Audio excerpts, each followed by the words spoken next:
Back in January of 2015, the cold in North Dakota cut deeper than usual. The wind howled through the flatlands outside Bismarck, pushing against the old screen door of a small, worn-down house on the edge of town. Inside that house lived Grace, a woman whose body carried over 290 pounds, but whose heart held far more weight than the scale could ever show. Grace had lived her whole life in North Dakota, born and raised among the snow, the silos, and the silence. Folks in town barely noticed her anymore. At church, they'd smile without really looking. At the grocery store, they'd glance, then look away. And at home, well, at home, her husband Rick made sure she knew her worth, or rather, how little he thought it was. "Don't you think you've eaten enough?" he'd mutter every night as she prepared dinner for him, never lifting a finger to help. Grace didn't answer. She never did. Years of being told she was too big, too slow, too ugly, they had drained her voice right out of her. Rick wasn't always cruel. When they first married, he was charming in that small town, jeans and boots kind of way. But something shifted. Maybe it was after he got that job at the oil company and started making more money, or maybe it was when she gained weight after losing their second baby. Either way, somewhere along the road, Rick stopped seeing her as a person. He called her useless more than he called her Grace. She had stopped going to family gatherings because his sisters laughed at how she couldn't fit into their fancy dining chairs. She avoided restaurants because waiters always asked if she needed extra space.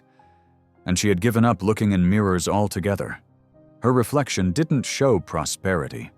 It showed pain. Rick didn't hide his affairs. He thought she'd never leave. He'd laugh with his buddies in the garage, saying things like, "What's she gonna do, sit on me?" Grace heard every word. She always heard, and every time it chipped away at something inside her. But what Rick didn't know, what no one in Bismarck knew, was that Grace had been saving. Every birthday card from her mother with $20 tucked inside. Every time Rick forgot his wallet and she had to cover the groceries. Every time she skipped buying something for herself. She put that money away. Slowly. Quietly. Dollar by dollar. That was her emergency fund, not just for escape, but for healing, for her future, for her health. Grace didn't know yet what the future held, but she did know one thing. This life, this invisible, silent life, it wasn't hers anymore. And on the night of January 12th, at exactly 7:33, something in her broke. Rick had stumbled home drunk again, laughing about some girl named Kendra from the bar. He tossed his muddy boots onto the rug she just cleaned and said, "You know, if you'd drop about 100 pounds, maybe I'd look at you again." She stood still, hands trembling, eyes burning. But instead of crying, she did something else. She picked up the remote, turned off the TV, faced him, and said calmly, "I'm not the one who needs fixing, Rick." He laughed. "What's that supposed to mean?" "It means," she whispered, "I'm done living like I don't matter. I've got money saved, I've got a plan, and I'm going to find out what real value looks like. Not the kind that comes from a paycheck, the kind that comes from knowing you're worth something. And I'm not going to let you decide my worth anymore." For the first time in years, Rick looked at her. Really looked. But Grace had already turned away. That night she didn't sleep. She sat in the kitchen, sipping lukewarm tea, staring at the frost on the window. And when the sun rose over the snowy fields of North Dakota, Grace started her first walk, 1/2 mile, alone, cold, breathing heavy, but for the first time in a long time, alive. That's how it began. A walk, a whisper, a woman reclaiming her worth, her health, her values, her future, step by step. And what she didn't know yet was that this was just the beginning. Because one day, Rick would come back, broke, desperate, begging her for the very wealth she once wasn't good enough to share. But that's still a long way off. For now, Grace was walking toward the woman she was meant to be. And not even the North Dakota snow could stop her. By late February, the snow in North Dakota still blanketed everything in silence. But inside Grace, something was moving, slow, steady, and burning like a quiet fire under all that frost. Every morning, at 6 o'clock sharp, she laced up the only pair of walking shoes she owned. They were old, cracked near the soles, and barely kept out the cold. But she wore them anyway. She didn't have the money yet to buy new ones. Every dollar still mattered. Every dollar meant freedom, and freedom had become more valuable than comfort. She walked that same stretch of road near the railroad tracks behind her neighborhood, half a mile at first. Then, by March 3rd, a full mile, on March 10th, 2 miles. Her breath still came in gasps, and her joints ached like someone twice her age, but she kept walking. Not to lose weight, not at first, but to feel like she was moving forward, like she wasn't stuck anymore. One morning, her neighbor, Miss Linda, a retired schoolteacher with silver curls and a loud voice, waved at her from the porch. "Grace, honey, you training for a marathon or something?" she called out with a chuckle. Grace smiled for the first time in days. "Nah," she said. "Just walking towards something better?" Linda tilted her head. "Well, it looks good on you, whatever it is." That small comment stuck with her all day. Rick didn't notice the changes. Not in her face, not in her spirit. He was too wrapped up in his own little world, TV, beer, and blaming the oil company for cutting back hours. He didn't ask where she went every morning, didn't care that she started cooking healthier meals. When he did bother to speak, it was just to complain. "This rabbit food ain't real dinner," he grumbled one night in early April, poking at the roasted vegetables she served. "You're welcome to make your own," she replied softly, without even looking up from her plate. He stared at her, confused. "What did you just say?" "I said," she repeated, still calm, "you're welcome to cook for yourself." It was the first time she'd said anything like that, and the silence that followed was louder than any scream. Rick didn't argue. He just left the table and slammed the door behind him. That night, Grace didn't cry. She journaled. She wrote about how her knees didn't hurt as much when she stood. How she'd lost 16 pounds already. How she started dreaming again. Little dreams, like taking a trip one day, maybe somewhere warm. She didn't want diamonds or gold. She wanted health, peace, and maybe a little prosperity for herself. Just once in her life. By mid-May, the scale read 268 pounds. She had shed over 20 pounds of shame, and every single drop of sweat felt like a quiet rebellion. But what truly marked her shift wasn't the number.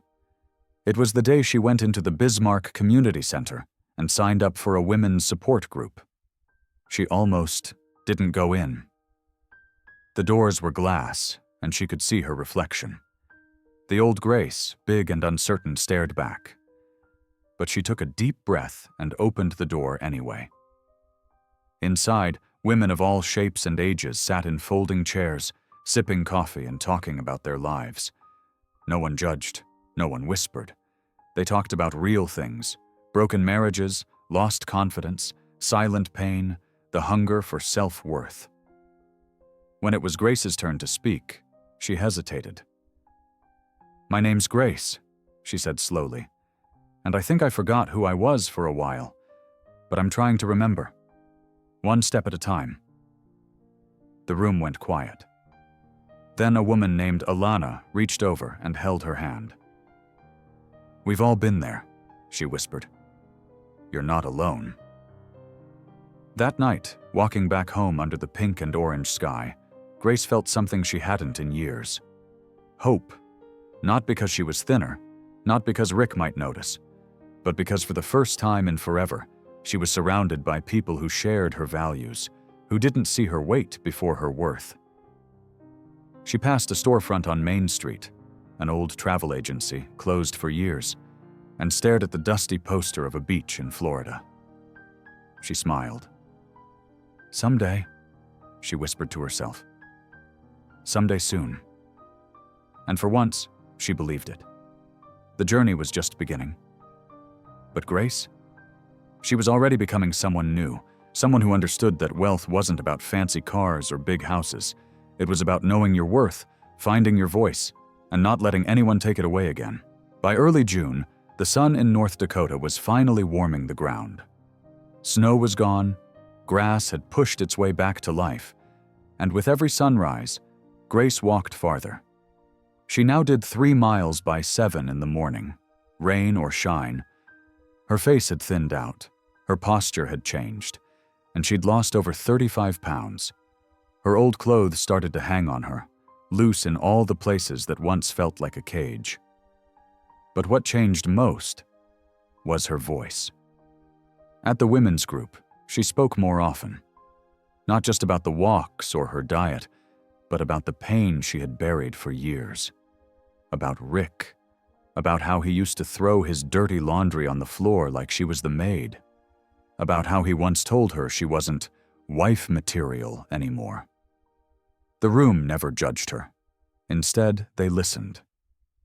And that, more than anything, gave her strength. It was on June 12th that she sat across from her group and said, "I'm not just losing weight. I'm losing fear. I'm losing silence." And they clapped. Not because she was shrinking, but because she was growing. At home, Rick still didn't see it. Or maybe he did, and it scared him. He had started staying out later, drinking more, coming home angry at nothing. One evening, Grace came back from her walk to find him shouting on the phone. "I'm not made of damn money, Sheila. I got enough problems at home." He hung up hard, slamming the phone on the counter. Grace stood in the doorway. "Sheila?" she asked quietly. Rick turned, his face flushed. "It's none of your business who I talk to." "Maybe not," she replied, "but who you bring into this house, that is." He walked past her, muttering, "You think just because you lost a few pounds, you got a backbone now?" She didn't respond. She didn't need to, because by then, Grace had opened her first savings account in her name. She'd taken the money she'd quietly stored for years and opened an online investment app too. Nothing huge, a few $100s, but it was her money, her values, her future. She was starting to see that prosperity wasn't about how much money you had. It was about how you used it to build peace, to escape pain, to protect your body, your heart, and your dignity. On the 3rd Sunday of June, Grace returned from church alone. Rick had stopped going years ago and stood in front of the bathroom mirror. For the first time in over a decade, she looked herself in the eyes. She traced the soft skin under her chin. She touched her shoulders. She whispered, "I forgive you." She wasn't talking to Rick. She was talking to herself. For all the years she let someone else define her worth, for believing she deserved less, for trading her health for someone else's comfort. It wasn't instant healing. It wasn't magic. But it was real. That afternoon, she cleaned out the bedroom closet, not just to get rid of the old size 28 clothes, but to make space. For new clothes, for new energy, for a new life. Miss Linda came over with a box of her niece's clothes, nice pieces in smaller sizes. "Just in case you need 'em," she said with a wink. Grace tried on a dark green blouse. It fit. She cried. By the end of July, Grace had lost over 50 pounds. But what she'd gained? Self-respect, a quiet kind of power, the kind of wealth no one could steal. And then, one morning, Rick came home with a pink slip in his hand. "Laid off," he muttered. "Cutbacks." Grace said nothing. He dropped the envelope on the table. You still got that little savings account?" She stared at him. "Why?" "'Cause I might need some help till things get back on track." She felt it then, the twist in her stomach, the cold realization. He didn't see her as a wife. He saw her as a bank, as a backup plan. Grace didn't answer right away. She stood up, picked up her water bottle, and said, "Maybe it's time you learn how to stand on your own 2 feet, like I did." Rick blinked, confused, like he'd never seen her before. But Grace? She was done being unseen. She walked out the door, her steps strong, her spine straight, her heart steady. For the first time in their marriage, she wasn't the one depending on him. And she knew, deep down, the day would come when he'd need her more than ever. But by then, she wouldn't be waiting. She'd be thriving. By the middle of August, North Dakota air felt heavy and sweet, the kind of late summer heat that makes the pavement shimmer and slows everything down. But Grace was speeding up. Her body was lighter. Her mind was sharper. She'd now lost over 70 pounds since January, and every pound felt like a brick pulled off her shoulders. She stood at 220 pounds, and her doctor smiled wide during her checkup. "Grace, your blood pressure's down. Cholesterol's dropped. Whatever you're doing, keep doing it." She left the clinic that day with her head high, her heart steady. Health, real, earned, personal, was finally hers. But back at home, things with Rick were rotting from the inside. He was still unemployed, bitter, bored, and getting meaner by the week. "You think you're better than me now?" he snapped one night after she came back from her women's group. Grace had just set down a little book she'd been reading on self-worth. "I don't think I'm better," she replied, calm as ever. "I think I'm finally me." He scoffed. "This ain't the woman I married." She looked him straight in the eye. "You're right. She's gone." The fights got worse. Not louder, but colder. Rick stopped even pretending to care. And Grace? She started making plans. She pulled more money from her savings. Not just for rent, not for groceries, for herself. She signed up for a 3-month program at a wellness center in Fargo. Nutrition, mental health, personal coaching. She didn't ask permission. She didn't tell Rick until the morning she packed her bag. "I'll be gone a few days a week," she said. "For what?" he barked. "For me," she answered. And she left. The drive to Fargo felt like freedom. Long stretches of highway, golden fields, and silence that didn't hurt. At the center, women from all over the state shared their stories. They spoke of shame, healing, values, betrayal, and hope. One woman, named Darlene, leaned over during a group lunch and said, "Grace, when you talk, it makes me want to try again." Grace blinked back tears. "No one's ever said that to me." "You earned it," Darlene said. "You're walking proof that change ain't about weight, it's about will." By the time September rolled around, Grace had dropped below 200 pounds for the first time in 15 years. 198. She stared at the number on the scale like it was a mountain she'd just climbed. And then she cried. Not because she wanted to be thin, but because she wanted to be seen. She called her mom that night, something she hadn't done in months. "Baby girl," her mother said, "you sound free." Grace smiled through her tears. "I think I am." Back home, Rick noticed the clothes, the new haircut, the glow in her skin. But he said nothing. Just sat in his old recliner, watching reruns and drinking cheap beer. Until one evening, he came into the kitchen holding a letter. "Grace," he muttered, "they denied my unemployment extension. Said I need to start my pension paperwork." She nodded slowly. "Okay." He scratched the back of his neck. "But the pension won't kick in right away, and I'm behind on the truck payment." She waited. I need your help, just for a while, he added. There it was, the man who once called her useless, the man who mocked her weight, her dreams, her very presence, now stood asking for help. She poured herself a glass of water and leaned against the counter. Rick, she said gently, I've given you years, my energy, my youth, my silence. I won't give you my wealth too. He stared at her, jaw tight. So that's it? She nodded. That's it. No screaming, no revenge, just peace. She wasn't cruel, she wasn't angry. She had simply outgrown him. She returned to Fargo the next weekend, spoke to the group about boundaries, about reclaiming her life. And when Darlene asked, "What does success look like to you now?" Grace smiled and answered without hesitation. Peace of mind, strong values, a life I don't need to escape from. That's real prosperity to me. And she meant it, because money can come and go, but freedom stays. October arrived in North Dakota like a sigh.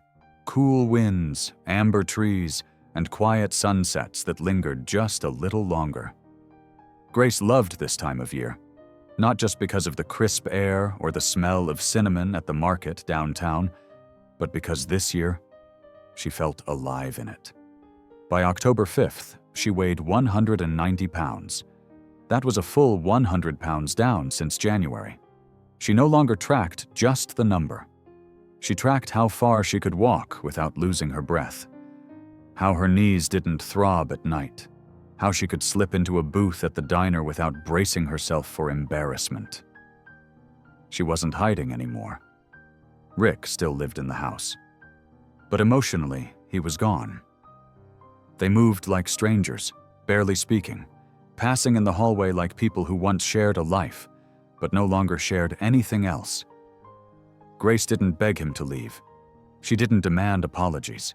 She simply stopped giving him what he always expected: her silence, her money, her energy. Instead, she poured that energy into herself. She took on a part-time job at the Bismarck Library, shelving books, helping folks at the front desk. It wasn't glamorous. It didn't bring in big wealth. But it gave her something Rick never did: respect, purpose, a reason to smile when the morning came. Her boss, Carol, a sharp woman with silver hair and fast eyes, noticed her work ethic. "You're good with people, Grace. Ever think of leading one of the book clubs?" Grace hesitated. "Me? Talk in front of people?" Carol grinned. "You already do. You just don't notice." So she said yes. And by the end of that month, she was leading a Thursday night group for women over 40. Not just about books, but about boundaries, values, and finding your voice again after years of losing it. The first night, her voice shook, but by the third meeting, she was laughing, guiding, connecting, and people listened. One night after the group, a woman named Dana pulled her aside. "Grace, you've changed," she said softly. "Not just your body, your spirit. You shine." Grace blinked fast. "I never thought I'd hear that." "Well," Dana said, "believe it. You deserve this. This prosperity of peace you've built, it's rare. Don't let anyone dim it." At home, Rick had started asking subtle questions. "You still got that job at the library? People really come to those meetings? You making enough to help with the electric bill?" She answered every question the same way. Calm, short, honest. Yes. But she gave him no opening. No comfort. No lifeline. Grace had learned kindness without boundaries was self-destruction. Then, on October 22nd, she walked into the house and found Rick at the kitchen table, papers spread out, a bottle of cheap whiskey half empty beside him. "I'm out of options," he muttered. Grace stayed quiet. He looked up at her. "They froze. My pension application. Said there's a problem with the records. Gotta wait at least 4 more months." She crossed her arms. "And?" He stared at her, eyes red. I need help. Just a little. I know I don't deserve it, but I'm drowning." It was the first honest thing he'd said in months. She sat down across from him. "Rick, I truly hope you find your way. I do. But I won't carry you anymore." He opened his mouth, then shut it, looked away. "You changed," he whispered. "Yes," she said, "and you didn't." There was no screaming, no big scene, just a woman reclaiming her power, and a man realizing too late what he lost. That night, she lit a candle in the living room, played soft music, wrote in her journal, "I am no longer the woman who needed permission to live. I am the woman who built peace out of pain. I am the woman who understands her worth, her health, her values, and her right to choose happiness." Grace didn't just lose weight, she lost the chains. And in their place, she found freedom. She found herself. And the best was yet to come. November rolled in with early snow, brushing the sidewalks of Bismarck in thin white blankets. The wind had its usual bite, and daylight vanished before 5. But Grace wasn't hiding from winter anymore. She embraced the season like she embraced herself, fully, honestly, with nothing to prove and nothing to apologize for. By November 12th, she had dropped to 170 pounds. That meant she'd lost 123 pounds since that cold morning back in January when she first stepped outside, broken but determined. Now, she stood taller. She moved differently. She even laughed more. The transformation wasn't just on the outside. Her health had improved, yes, her blood work, heart, and joints. But something deeper had healed too. Her self-worth had been rebuilt from the ground up. She walked into the local thrift store that afternoon, looking for a jacket, something warm but stylish. As she ran her hands over the racks, a woman tapped her on the shoulder. "Grace, is that you?" She turned. It was Carla, Rick's ex-girlfriend from back in high school. The same Carla who once told Grace at a barbecue, "You've got such a pretty face. Shame about the rest." Grace gave a calm smile. "Hey, Carla." Carla's eyes widened. Wow, you look incredible. What's your secret?" Grace paused. "Peace, that's my secret." She didn't need to brag. Didn't need to explain. Because when you carry real confidence, not the kind you wear, but the kind that lives in your bones, people feel it before they hear it. Back at home, Rick had finally begun to unravel. His unemployment had run dry. The pension was still tied up in paperwork. And now, even the lights flickered with overdue notices. He hadn't worked in over 6 months, and for the first time, reality had caught up. Grace found him one morning at the kitchen table, rubbing his forehead. "They're gonna repo the truck," he muttered. "I'm sorry," she said without emotion. He looked at her. "You got money. I know you do." "I've got savings," she corrected. "For my future. For my prosperity." "Grace, please," he said. "I'm drowning here." She stared at him. Really stared. This was the man who once laughed with his friends about her size, who called her names, who used her kindness like a doormat. And now here he was, small, weak, desperate. "Rick," she said softly, "I begged for your love. I begged for dignity in this house. I begged for a voice. You gave me silence. You gave me shame." He dropped his head. "And now you want my wealth too?" "I need help," he whispered. "So did I," she replied. She grabbed her coat and walked out. Snow crunched beneath her boots as she stepped into the cold, heart steady, hands calm. She went straight to the community center where her support group now met twice a week. Not just as members, but as leaders. Grace had been invited to help mentor new women. Women who were where she once was. Broken, scared, stuck. That night she stood in front of them, holding nothing back. I used to weigh over 300 pounds. I used to feel invisible in my own marriage. I believed I had no options, no voice, no future. But I was wrong. You don't need someone else to save you. You just need to believe that you're worth saving." The room was silent. A few tears, nods, soft smiles. "I'm not here to talk about pounds or dress sizes. I'm here to talk about freedom, about healing, about values. You can lose weight, sure. But losing shame? That's where the real work is. That's where the real wealth lives." After the session, a young woman named Elise approached her. "Do you really think someone like me could change?" Grace took her hand gently. "If I did, anyone can." That night, Grace stood in front of the mirror in her bedroom, the same mirror she once avoided. She saw a woman with strong arms, softer eyes, and a calm, steady soul. She whispered, "I'm proud of you." Not because she was skinny, not because Rick regretted leaving, but because she had come back to herself. And the door? The one she always feared she'd never walk through? She was about to open it wide and leave the past behind. For good. By December 1st, North Dakota had fully surrendered to winter.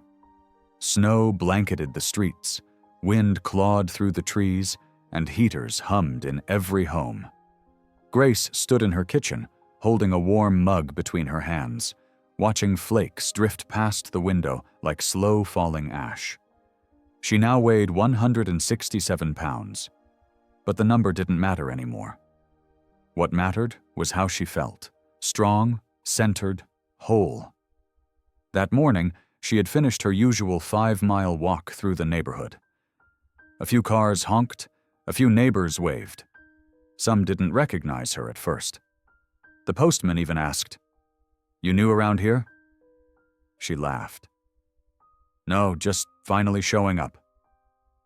Her face had changed. Her frame had shrunk.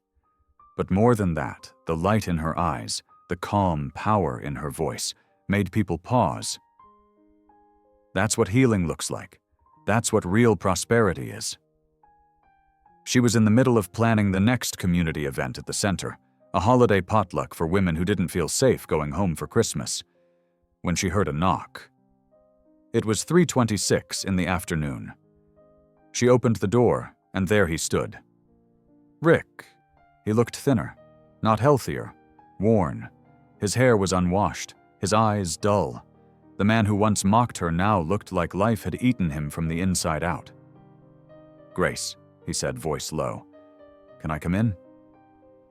She didn't answer right away. Snow gathered on his shoulders as he stood there waiting. "I won't stay long," he added. I need to say something." She stepped aside. He walked in slowly, looked around like it was a stranger's house. "You painted," he mumbled. She nodded. "Yeah, needed a change." He sat at the edge of the couch, hands folded, back hunched. "I lost the truck," he said. "Sold the last of my tools. I've been staying with Carl, but he's got his own stuff." Grace said nothing. He cleared his throat. "I filed for early pension, finally went through. But there's penalties. Not enough to get by." He looked at her, eyes glassy. "I came to ask if you'd help, just until I get things figured out." There it was, the final twist. The man who once said she was worthless, now asking for her money. She sat across from him, steady as stone. "Rick, when you lost your job, I didn't cheer. When you lost your truck, I didn't laugh. But I'm not here to rescue you." He leaned forward. "I know I messed up. I was a damn fool. But you look amazing. I didn't realize how strong you were." She blinked slowly. "I was always strong. You just didn't want to see it." He looked down. "I'm not asking for a second chance at marriage," he added quickly. "I know that ship's gone. I got nowhere else." And there it was again. Not love, not regret, just need. "You want help, Rick?" she said calmly. You start by taking responsibility, not for what you've lost, but for how you treated what you had. He swallowed hard. I was a coward, he said. She nodded. Yes, you were. They sat in silence. The snow tapped softly on the windows.